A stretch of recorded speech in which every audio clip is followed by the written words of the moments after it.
ত্রিপুরায় এসে প্রথমেই ত্রিপুরা সুন্দরী মায়ের মন্দিরে চলে যান বিজেপির সর্বভারতীয় সভাপতি জেপি নাড্ডা।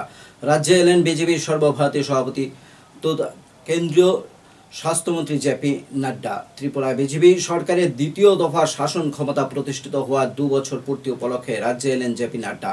ত্রিপুরা পা রেখে প্রথমেই তিনি চলে গেলেন উদয়পুর ত্রিপুরা সুন্দরী মায়ের মন্দিরে। সেখানে পূজার্চনা করেন সর্বভারতীয় সভাপতি জেপি নাড্ডা।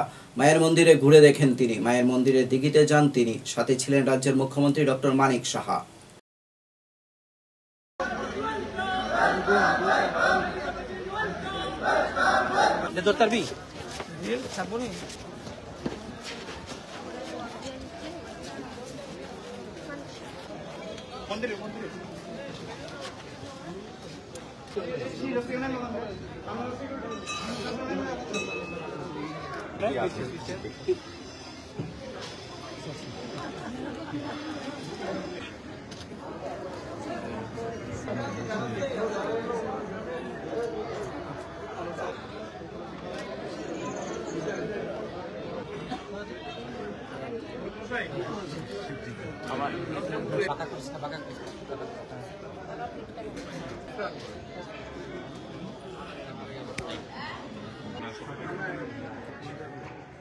দিলে